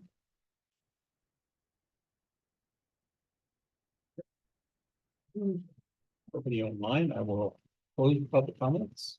Turn it back to public comments. One question. Do we have anything in the ordinance about repeat offenders? And if not, should we? I've thought about that. We do, as part of the invoicing process, we have a $300 administrative fee. And I've actually thought about in the future, increasing, bringing something to the council to amend that ordinance if you wanted to. I don't want to necessarily fine it, but I think if we're continually having to work on the same properties, that's time, that's staff time and city resources that are spent on that year after year. And I think, obviously it's a policy level decision, but from my standpoint, I can see where that is warranted. But again, that's up to you. So, well, I can certainly do that if you'd like me to. I think that would actually be a good idea, especially since we are spending additional staff time on that. We need to recoup those costs.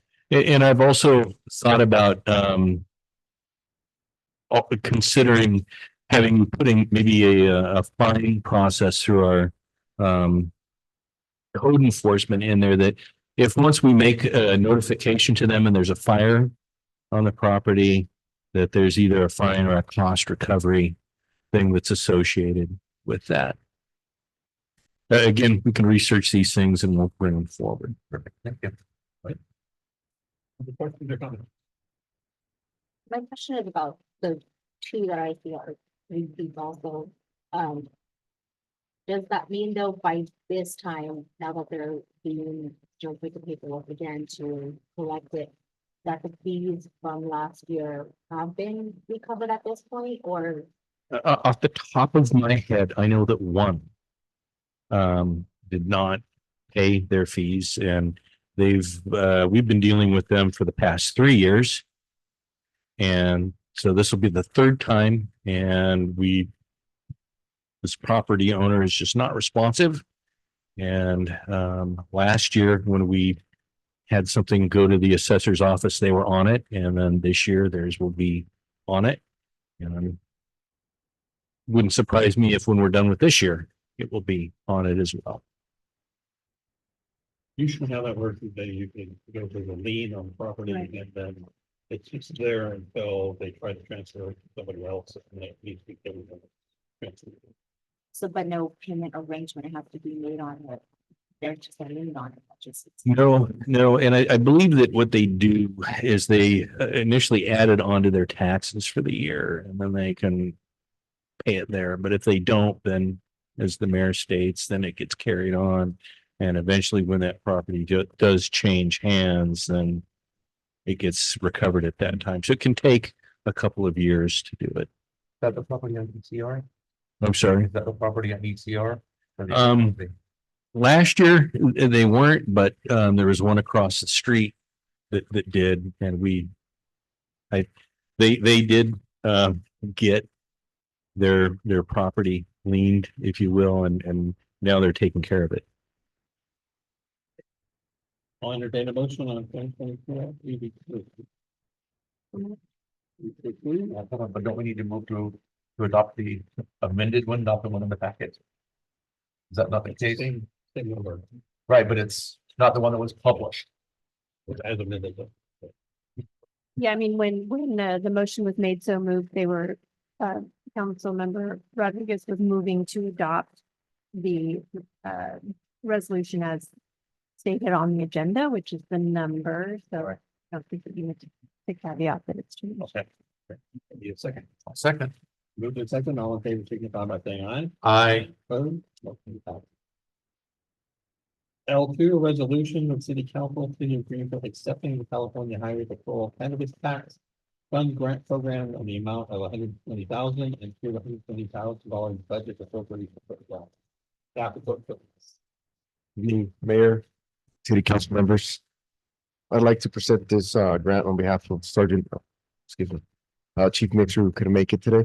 Earlier this month, the CHP awarded the Greenfield Police Department a grant for $120,000 through the Cannabis Tax Fund Grant Program. This is the first year that we applied for this grant, and we got lucky. I think the only other city that got this grant was Soledad in South County.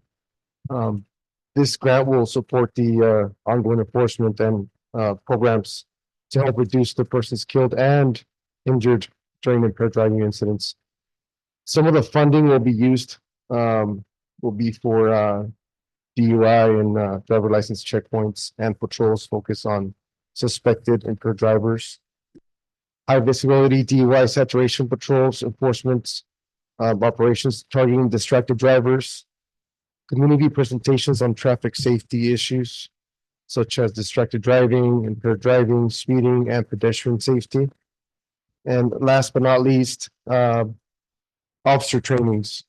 So with this grant, we'll be able to send officers to advanced trainings such as drug recognition expert trainings, which are lengthy and expensive, advanced roadside impairment driving enforcement trainings, and also DUI checkpoint planning and management trainings. There is no budget and financial impact from this grant. CHP Cannabis Tax Fund Grant Program was not included in the adopted fiscal year 2024-2025 operating budget, and staff recommends City Council approve a $120,000 budget appropriation of the grant. At this point, I'll take some questions or comments regarding this grant. Let's go ahead and do public comments first. Public comments. Anybody have anything to add on? Say on L3.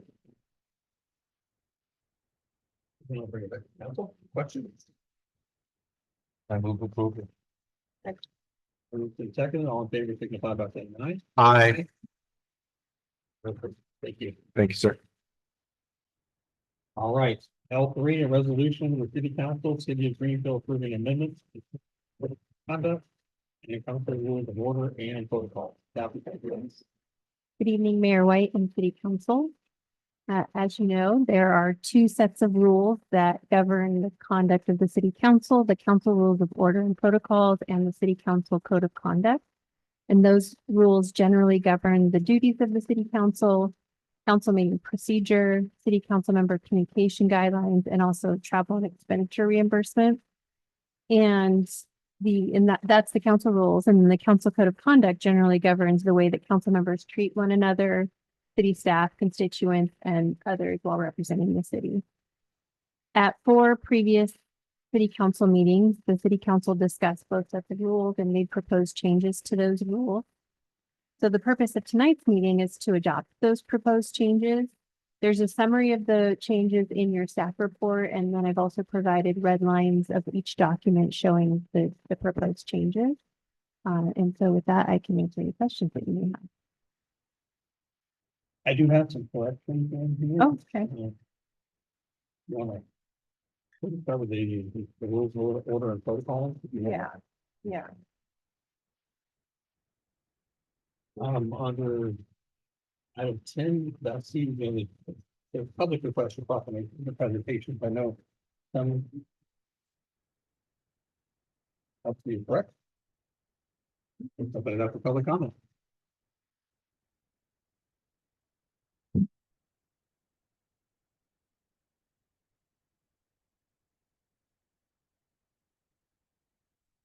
Okay, there was a mention that there was a summary in your packets of what you're, I guess, approving tonight, the changes.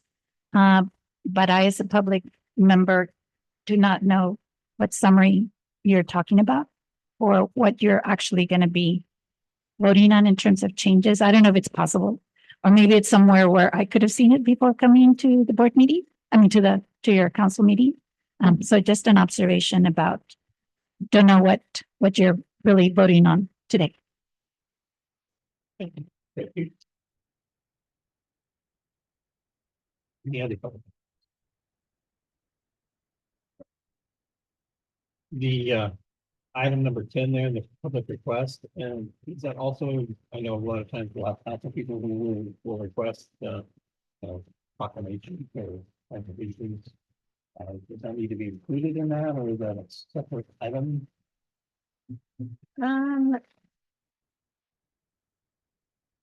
I don't think we I mean, that wasn't in the original and we didn't add it at one of the previous meetings with a consensus of council. We could add that, I think currently, and you might be able to tell me if this is incorrect, but any one council member can request a proclamation. You want that? Okay. Is there consensus that would agree to add that?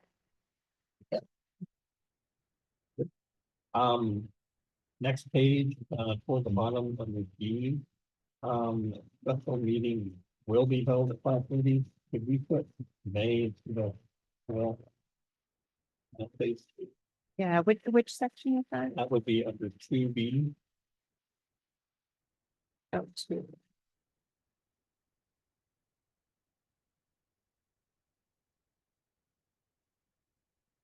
Meeting notice. Yeah, so I see, could be added to 5:30, so maybe.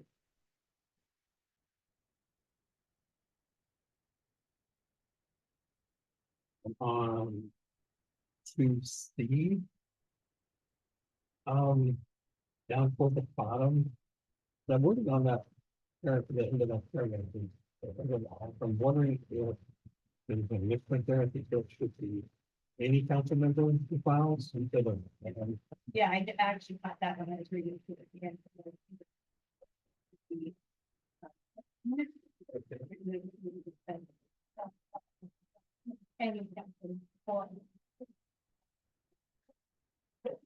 And it looks like there's a space missing there between D and E. That's interesting.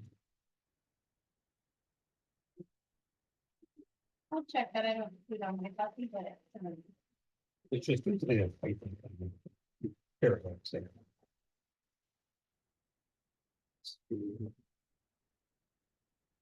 Same thing on the next page, just above the top. Please, up there. The paragraph above. The 30 section.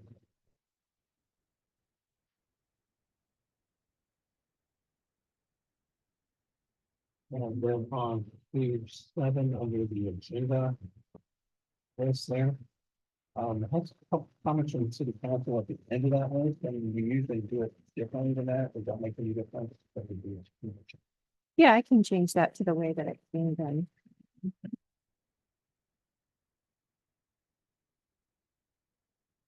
Next page on voting. Under A. I think there needs to be a comma behind below rather than in front of you.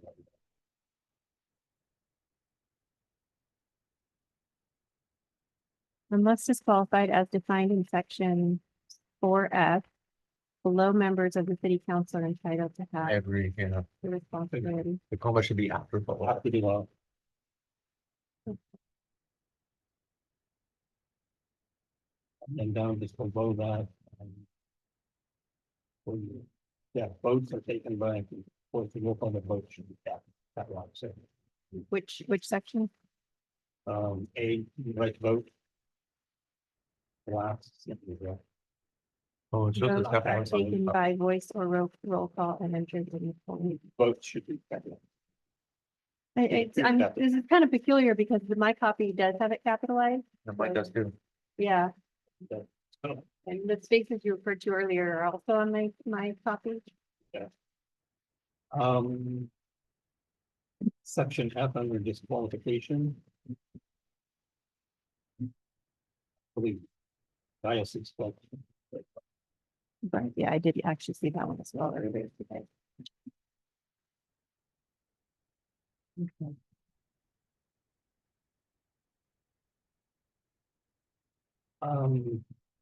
That's Teleconferencing and participation in the meetings. Which section is that? Section 9.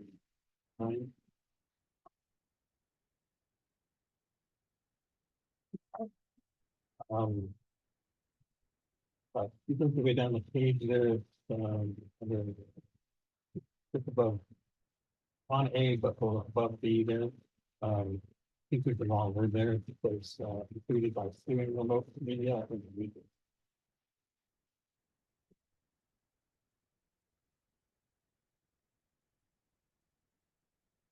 You want to go, So there's some notice language, is that what you're referring to? The teleconference? code of conduct.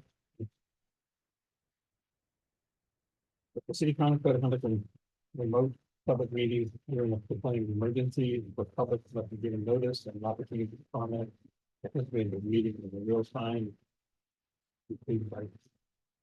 I'm not sure we have the. This is the one that was to be adopted on May 28th. Okay, so the one, Yeah, there's a, they should. there's a revised one in the meeting packet for tonight. This is what it came after that. That's where I printed mine as well, and mine, Check that word for me. if you will. I don't have that paragraph. Maybe, yeah, I don't. All right. That was the last one on that. I'll get over the other one. Code of conduct. Yeah, we go to the code.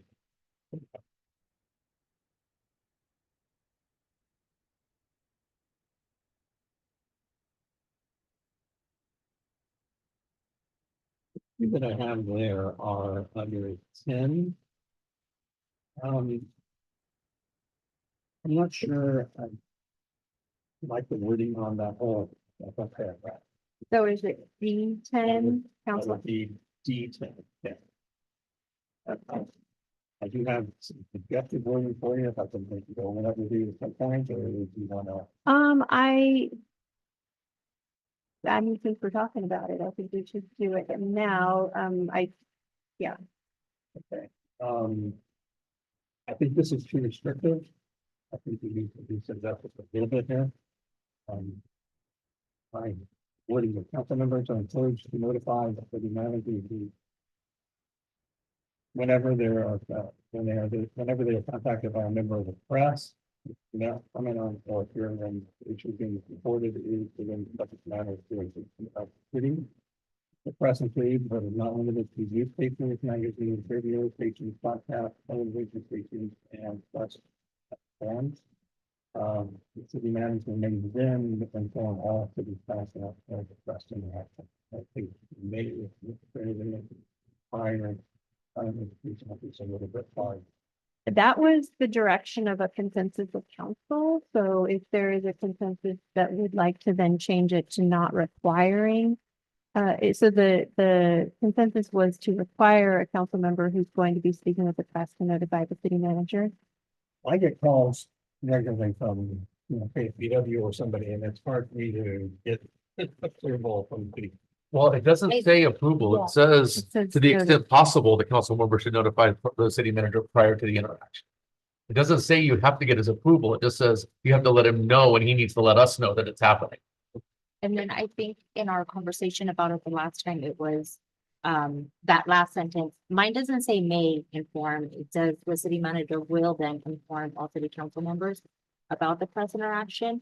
So I think the intent of that or our conversation was that because there was some discussion that, somebody not knowing that another council member was going to be commenting on something.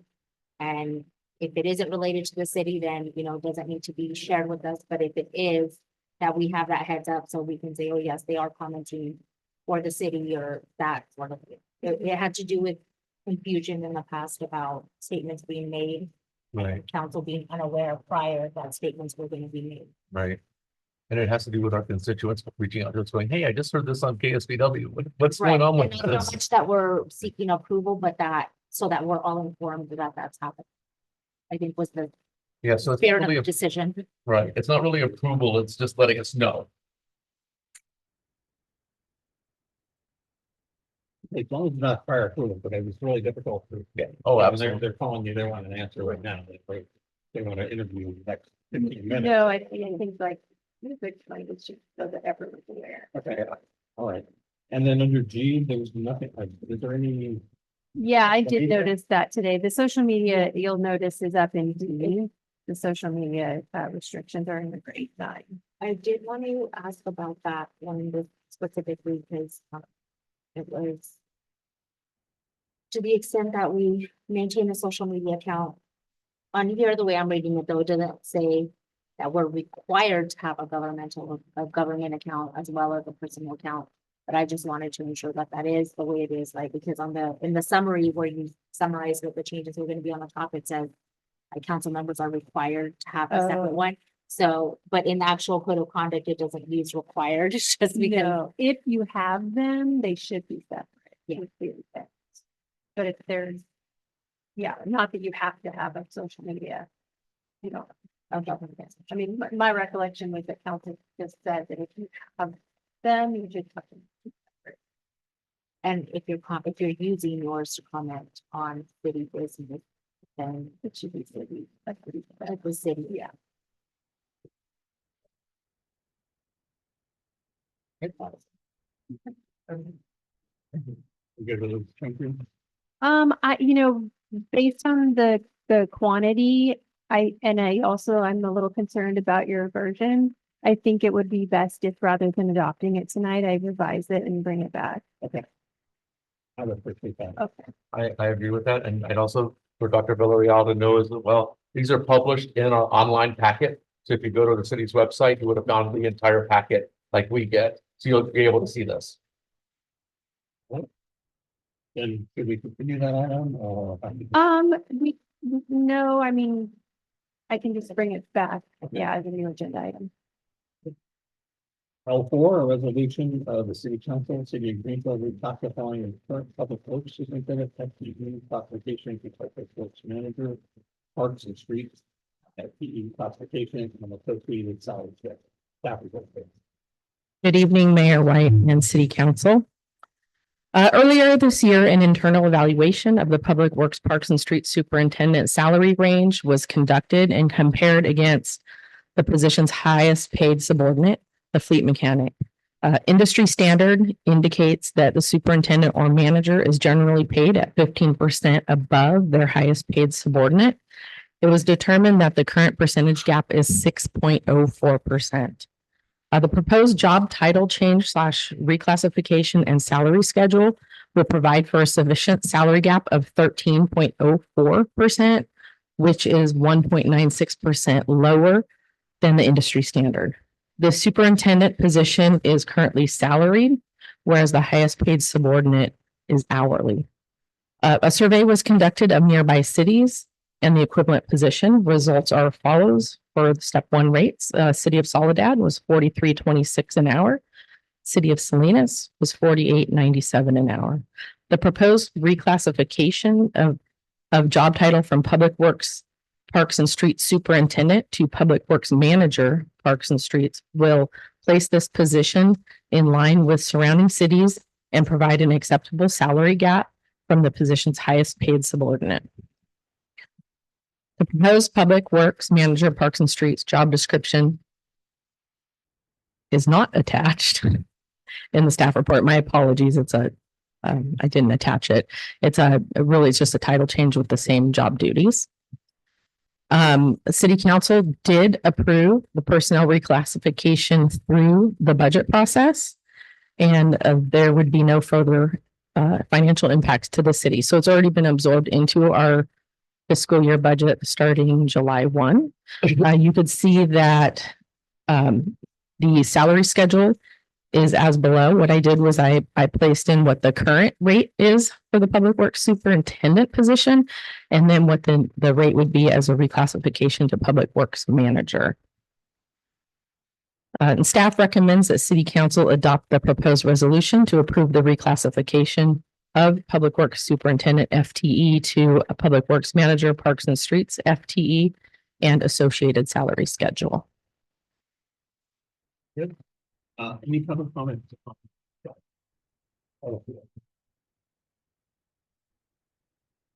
And then I'll bring it back to you. Okay. You action. Questions? I'm happy that you mentioned about it being part of the budget that we approved, because I think we've got to really watch it. We supplemental appropriate for that one. So I'm glad this one already. And that fits, I think. All right. You're taking a motion on resolution 2024-86. Move approval. Second. Okay, we signify by saying aye. Aye. Do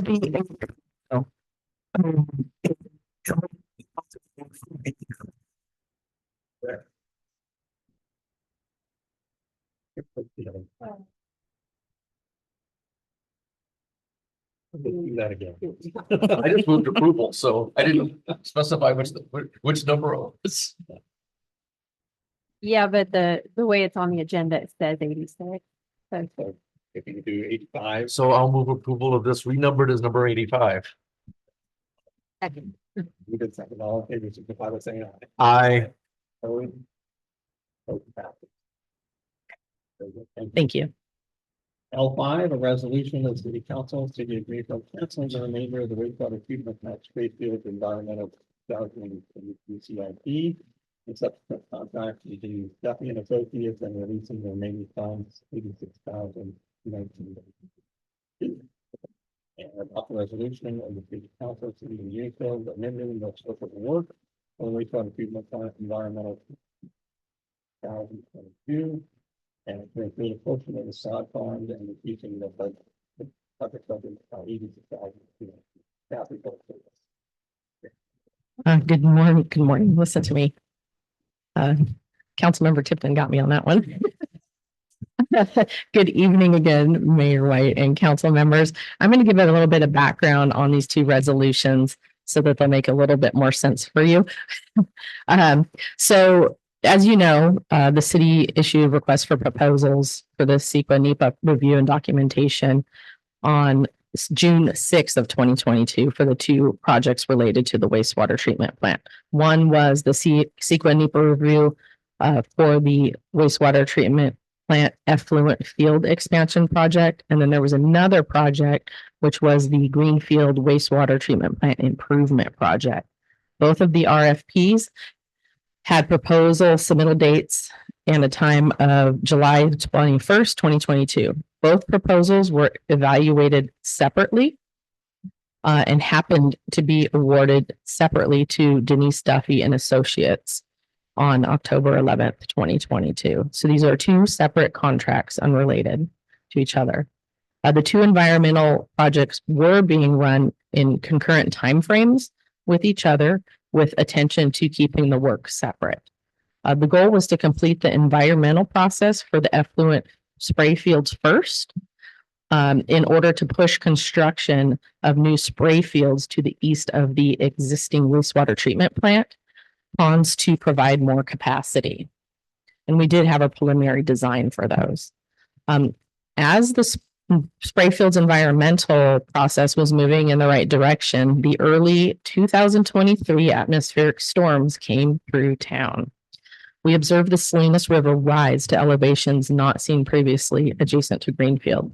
The Salinas River rise was so significant that it met the wastewater treatment plant pond levees on the east side of the plant. The spray fields project was going to install new spray fields right there where that water came up on the east side of the existing wastewater treatment plant ponds.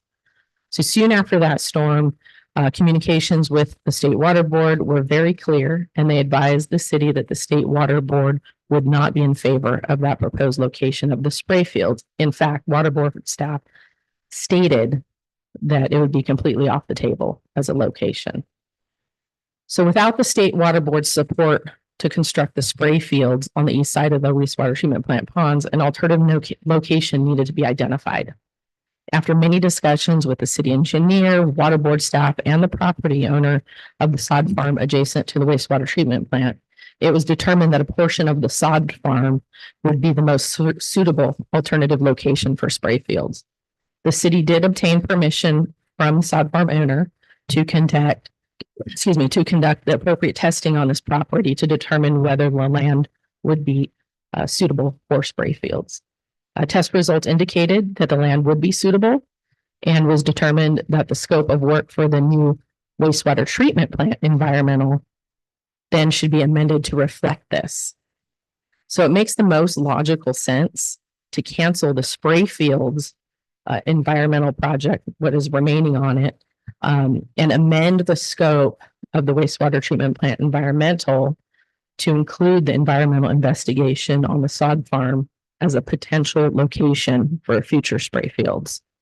The funding that will be released from canceling the effluent spray fields expansion project will be basically transferred over to the wastewater treatment plant environmental. So we'd release it and encumber it. And speaking with our accountant, she said that it could just move straight over without dropping down and coming back up. So there is no financial impact. The funding released from that cancellation of the wastewater treatment plant spray fields environmental would then be immediately appropriated over to the new wastewater treatment plant environmental project. So with all those confusing things, I would like to entertain any questions. I can go into some more detail if needed. I'll go ahead and open up for public comments on this item. Then I'll bring it back. Questions? First question, is Denise Duffy and Associates okay with this change? Yes, Okay, and they've assured you that there will be no change, no increase or change in costs for this? there should be no change in costs. Basically, we're moving the project from one spot to another spot. Correct. That is not our property at this point. We'll be purchasing that. Thank you for that. So it's a proposed location and we wanted to encompass the CEQA documentation into it in the event that we in the future may be able to purchase that property. The property owner is aware that we do have an interest in the future. And they've said they've been waiting for that conversation for a long time. So they've been very cooperative with this process. Any other questions? Comments? I don't think a motion on resolution 2024-86 and 87. Approve 86. We have to do two separate votes for the Two separate. I move to approve that 86. 86. Need a second on 86. Second. We're going to approve that motion that approved. Motion that's seconded. All those in favor signify by saying aye. Aye. Aye. Opposed? Aye. Now I need a motion on 2024-87. Move to approve 2024-87. Second. The motion that's seconded, all in favor signify by saying aye. Aye. Opposed? Thank you. City Attorney report. I have nothing to report. City Manager report. Nothing to report.